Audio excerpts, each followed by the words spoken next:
서혜정 성우와 함께하는 매일 성경 낭독 챌린지. 안녕하세요. 2024년 2월 15일 목요일입니다. 오늘의 말씀 낭독하겠습니다. 창세기 48장, 누가복음 1절 39절에서 80절, 욥기 14장, 고린도전서 2장입니다. 창세기 48장. 야곱이 에브라임과 므낫세를 축복하다. 이런 일이 있은 지 얼마 되지 않아서 요셉은 아버지의 병환 소식을 들었다. 요셉은 두 아들 므낫세와 에브라임을 데리고 아버지를 뵈러 갔다. 야곱, 곧 이스라엘은 자기의 아들 요셉이 왔다는 말을 듣고서 기력을 다하여 침상에서 일어나 앉았다. 야곱이 요셉에게 말하였다. 전능하신 하나님이 가나안 땅 루스에서 나에게 나타나셔서 거기에서 나에게 복을 허락하시면서 나에게 이르시기를 내가 너에게 수많은 자손을 주고 그 수가 불어나게 하겠다. 내가 너에게서 여러 백성이 나오게 하고 이 땅을 너의 자손에게 주어서 영원한 소유가 되게 하겠다 하셨다. 내가 너를 보려고 여기 이집트로 오기 전에 네가 이집트 땅에서 낳은 두 아이는 내가 낳은 아들로 삼고 싶다. 르우벤과 시므온이 나의 아들이듯이 에브라임과 므낫세도 나의 아들이다. 이 두 아이 다음에 낳은 자식들은 너의 아들이다. 이 두 아이는 형들과 함께 유산을 상속받게 할 것이다. 내가 밧단을 떠나서 고향으로 돌아올 때에 슬프게도 너의 어머니 라헬이 가나안 땅에 다 와서 조금만 더 가면 에브랏에 이를 것인데 그만 길에서 세상을 떠나고 말았다. 나는 너의 어머니를 에브랏 곧 베들레헴으로 가는 길 옆에 묻었다. 이스라엘이 요셉의 아들들을 보면서 물었다. 이 아이들이 누구냐? 요셉이 자기 아버지에게 대답하였다. 이 아이들은 여기에서 하나님이 저에게 주신 자식들입니다. 이스라엘이 말하였다. 아이들을 나에게로 가까이 데리고 오너라. 내가 아이들에게 축복하겠다. 이스라엘은 나이가 많았으므로 눈이 어두워서 앞을 볼 수 없었다. 요셉이 두 아들을 아버지에게로 이끌고 가니 야곱이 그들에게 입을 맞추고 끌어안았다. 이스라엘이 요셉에게 말하였다. 내가 너의 얼굴을 다시 볼 것이라고는 생각도 못하였는데 이제 하나님은 내가 너의 자식들까지 볼 수 있도록 허락하셨구나. 요셉은 이스라엘의 무릎 사이에서 두 아이들을 물러나게 하고 땅에 얼굴을 대고 엎드려서 절을 하였다. 그런 다음에 요셉은 두 아이를 데려다가 오른손으로 에브라임을 이끌어서 이스라엘의 왼쪽에 서게 하고 왼손으로 므낫셋을 이끌어서 이스라엘의 오른쪽에 서게 하였다. 그런데 이스라엘은 에브라임이 작은 아들인데도 그의 오른손을 에브라임의 머리 위에 얹고 므낫셋은 맏아들인데도 그의 왼손을 므낫세의 머리 위에 얹었다. 야곱이 그의 팔을 엇갈리게 내민 것이다. 야곱이 요셉을 축복하였다.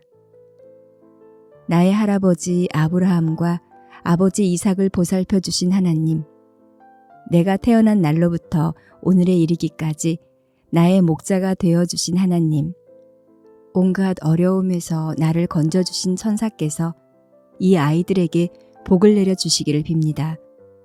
나의 이름과 할아버지의 이름 아브라함과 아버지의 이름 이삭이 이 아이들에게 살아있게 하여 주시기를 빕니다. 이 아이들의 자손이 이 땅에서 크게 불어나게 하여 주시기를 빕니다. 요셉은 아버지가 오른손을 에브라임의 머리 위에 얹은 것을 보고서 못마땅하게 여겼다. 요셉은 아버지의 오른손을 에브라임의 머리에서 므낫세의 머리로 옮기려고 아버지의 오른손을 잡고 말하였다. 아닙니다, 아버지. 이 아이가 맏아들이 아닙니다. 아버지의 오른손을 큰아이의 머리에 얹으셔야 합니다. 그러나 그의 아버지는 거절하면서 대답하였다. 나도 안다, 내 아들아. 나도 안다. 문낫세가 한 계례를 이루고 크게 되겠지만 그 아우가 형보다 더 크게 되고 아우의 자손에게서 여러 갈래가 갈려져 나올 것이다. 그날 야곱은 이렇게 그들을 축복하였다. 이스라엘 백성이 너희의 이름으로 축복할 것이니 하나님이 너를 에브라임과 같고 문낫세와 같게 하시기를 빈다고 할 것이다. 이렇게 야곱은 에브라임을 문낫세보다 앞세웠다. 이스라엘이 요셉에게 말하였다. 나는 곧 죽는다. 그러나 하나님이 너희와 함께 계시고 너희를 조상들의 땅으로 돌아가게 하실 것이다. 그리고 네 형제들 위에 군림할 너에게는 세겜을 더 준다. 세겜은 내가 칼과 활로 아모리 사람의 손에서 빼앗은 것이다.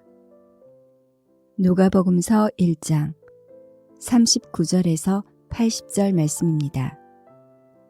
마리아가 엘리사벳을 방문하다. 그 무렵에 마리아가 일어나 서둘러 유대 산골에 있는 한 동네로 가서 사가랴의 집에 들어가 엘리사벳에게 문안하였다. 엘리사벳이 마리아의 인사말을 들었을 때에 아이가 그의 뱃속에서 뛰어놀았다. 엘리사벳이 성령으로 충만해서 큰 소리로 외쳐 말하였다. 그대는 여자들 가운데서 복을 받았고 그대의 태중의 아이도 복을 받았습니다. 내 주님의 어머니께서 내게 오시다니 이것이 어찌된 일입니까? 보십시오. 그대의 인사말이 내 귀에 들어왔을 때에 내 태중의 아이가 기뻐서 뛰놀았습니다. 주님께서 하신 말씀이 이루어질 줄 믿은 여자는 행복합니다. 마리아의 찬가. 그리하여 마리아가 말하였다. 내 영혼이 주님을 찬양하며 내 마음이 내 구주 하나님을 좋아함은 그가 이 여종의 비천함을 보살펴 주셨기 때문입니다. 이제부터는 모든 세대가 나를 행복하다 할 것입니다. 힘센 분이 나에게 큰 일을 하셨기 때문입니다. 그의 이름은 거룩하고 그의 자비하심은 그를 두려워하는 사람들에게 대대로 이어집니다. 그는 큰 팔로 권능을 행하시고 마음이 교만한 사람들을 흩으셨으니 제왕들을 왕자에서 끌어내시고 비천한 사람을 높이셨습니다. 줄인 사람들을 좋은 것으로 배부르게 하시고 부한 사람들을 빈손으로 떠나보내셨습니다. 그는 자비를 기억하셔서 자기의 종 이스라엘을 도우셨습니다. 우리 조상들에게 말씀하신 대로 그 자비는 아브라함과 그 자손에게 영원토록 있을 것입니다. 마리아는 엘리사벳과 함께 석 달쯤 있다가 자기 집으로 돌아갔다. 세례자 요한의 출생. 엘리사벳은 해산할 딸이 차서 아들을 낳았다. 이웃 사람들과 친척들은 주님께서 큰 자비를 그에게 베푸셨다는 말을 듣고서 그와 함께 기뻐하였다. 아기가 태어난 지 8일째 되는 날에 그들은 아기에게 할례를 행하러 와서 그의 아버지의 이름을 따서 그를 사가랴라고 하고자 하였다. 그러나 아기 어머니가 말하였다. 안 됩니다. 요한이라고 해야 합니다. 사람들이 말하였다. 당신의 친척 가운데는 아무도 이런 이름을 가진 사람이 없습니다. 그들은 그 아버지에게 아기의 이름을 무엇으로 하려는지 손짓으로 물어보았다. 그가 서판을 달라 하여 그의 이름을 요한이다 하고 쓰니 모두들 이상히 여겼다. 그런데 그의 입이 곧 열리고 혀가 풀려서 말을 하며 하나님을 찬양하였다. 이웃 사람들은 모두 두려워하였다. 이 모든 이야기는 유대의 온 산골에 두루 퍼졌다. 이 말을 들은 사람들은 모두 이 사실을 그들의 마음에 두고 이 아이가 대체 어떤 사람이 될 것인가 하고 말하였다. 주님의 보살피는 손길이 그 아기와 함께 하시는 것이 분명했기 때문이다. 사가랴의 예언. 요한의 아버지 사가랴가 성령으로 충만하여 이렇게 예언하였다. 주 이스라엘의 하나님은 찬양받으실 분이시다. 그는 자기 백성을 돌보아 속량하시고 우리를 위하여 능력 있는 구원자를 자기의 종 다윗의 집에 일으키셨다. 예로부터 자기의 거룩한 예언자들의 입으로 주님께서 말씀하신 대로 우리를 원수들에게 구원하시고 우리를 미워하는 모든 사람들의 손에서 건져내셨다. 주님께서 우리 조상에게 자비를 베푸시고 자기의 거룩한 언약을 기억하셨다. 이것은 주님께서 우리에게 주시려고 우리 조상 아브라함에게 하신 맹세이니 우리를 원수들의 손에서 건져주셔서 두려움 없이 주님을 섬기게 하시고 우리가 평생 동안 주님 앞에서 거룩하고 의롭게 살아가게 하셨다. 아가야, 너는 더없이 높으신 분의 애언자라 불릴 것이니 주님보다 앞서가서 그의 길을 예비하고 죄사함을 받아서 구원을 얻는 지식을 그의 백성에게 가르쳐 줄 것이다. 이것은 우리 하나님의 자비로운 심정에 오는 것이다. 그는 해를 하늘 높이 뜨게 하셔서 어둠 속과 죽음의 그늘 아래에 앉아 있는 사람들에게 빛을 비추게 하시고 우리의 발을 평화의 길로 인도하실 것이다. 아기는 자라서 심령이 굳세어졌다. 그는 이스라엘 백성 앞에 나타나는 날까지 광야에서 살았다. 욥기 14장. 여인에게서 태어난 사람은 그 사는 날이 짧은 데다가 그 생애마저 괴로움만으로 가득 차 있습니다. 피었다가 곧 시드는 꽃과 같이 그림자같이 사라져서 멈추어 서지를 못합니다. 주님께서는 이렇게 미미한 것을 눈여겨 살피시겠다는 겁니까? 더욱이 저와 같은 것을 심판대로 데리고 가셔서 심판하시겠다는 겁니까? 그 누가 불결한 것에서 정결한 것이 나오게 할 수 있겠습니까? 아무도 그렇게 할 수 없습니다. 인생이 살아갈 날수는 미리 정해져 있고 그 달수도 주님께서는 다 헤아리고 계십니다. 주님께서는 사람이 더 이상 넘어갈 수 없는 한계를 정하셨습니다. 그러므로 사람에게서 눈을 돌리셔서 그가 숨을 좀 돌리게 하시고 자기가 살 남은 시간을 품꾼만큼이라도 한번 마음껏 살게 해주십시오. 한 그루 나무에도 희망이 있습니다. 찢겨도 다시 움이 돋아나고 그 가지가 끊임없이 자라나고 비록 그 뿌리가 땅속에 늙어서 그 그루터기가 흙에 묻혀 죽어도 물기운만 들어가면 다시 싹이 나며 새로 심은 듯이 가지를 뻗습니다. 그러나 아무리 힘센 사람이라도 한 번 죽으면 사라지게 되어 있고 숨을 거두면 그가 어디에 있는지도 모르게 됩니다. 물이 말라버린 강처럼 바닥이 드러난 호수처럼 사람도 죽습니다. 죽었다 하면 다시 일어나지 못합니다. 하늘이 없어지면 없어질까 죽은 사람이 눈을 뜨지는 못합니다. 차라리 나를 스올에 감추어 두실 수는 없으십니까? 주님의 진노가 가실 때까지만이라도 나를 숨겨주시고 기한을 정해두셨다가 뒷날에 다시 기억해 주실 수는 없습니까? 아무리 대장부라 하더라도 죽으면 그만입니다. 그러므로 나는 더 좋은 때를 기다리겠습니다. 이 고난의 때가 지나가기까지 기다리겠습니다. 그때에 주님께서 나를 불러주시면 내가 대답하겠습니다. 주님께서도 손수 지으신 나를 보시고 기뻐하실 것입니다. 그러므로 지금은 주님께서 내 모든 걸음걸음을 세고 계시지만 그때에는 내 죄를 살피지 않으실 것입니다. 주님께서는 내 허물을 자루에 넣어 봉하시고 내 잘못을 덮어주실 것입니다. 산이 무너져 내리고 큰 바위조차 제자리에서 밀려나듯이 물이 바위를 굴려내고 폭우가 온 세상 먼지를 굽니로 씻어내듯이 주님께서는 연약한 사람의 삶의 희망도 그렇게 끊으십니다. 주님께서 사람을 끝까지 억누르시면 창박하게 질린 얼굴로 주님 앞에서 쫓겨날 것입니다.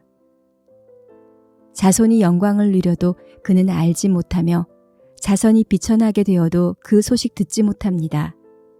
그는 다만 제 몸 아픈 것만을 느끼고 제 슬픔만을 알 뿐입니다.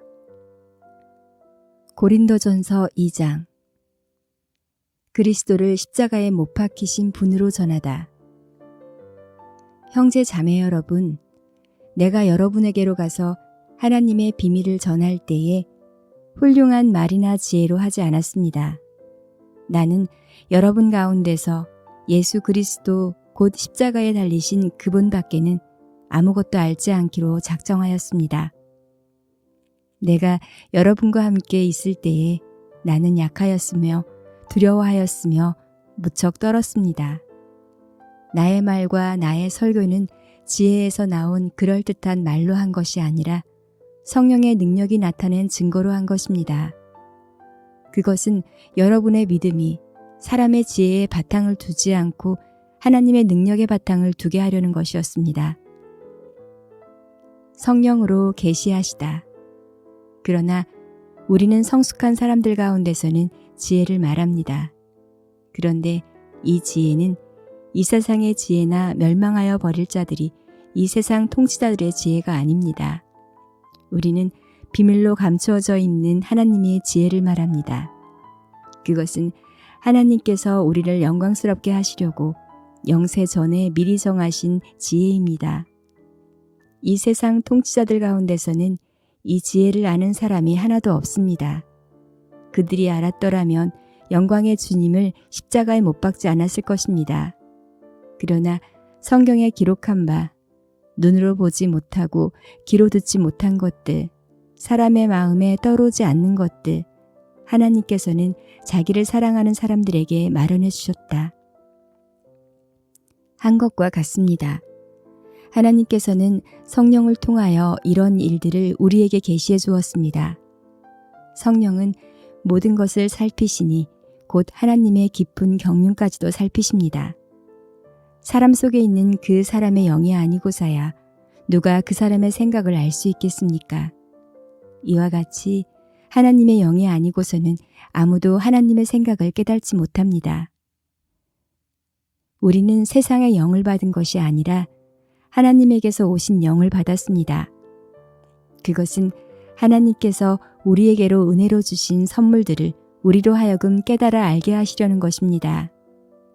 우리가 이 선물들을 말하되 사람의 지혜에서 배운 말로 하지 아니하고 성령께서 가르쳐 주시는 말로 합니다.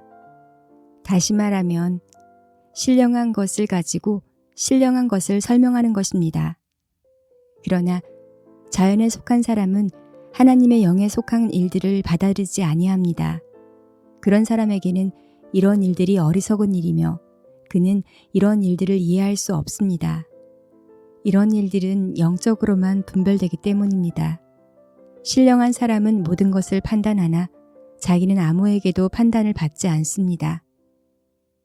누가 주님의 마음을 알았습니까? 누가 그분을 가르치겠습니까? 그러나 우리는 그리스도의 마음을 가지고 있습니다.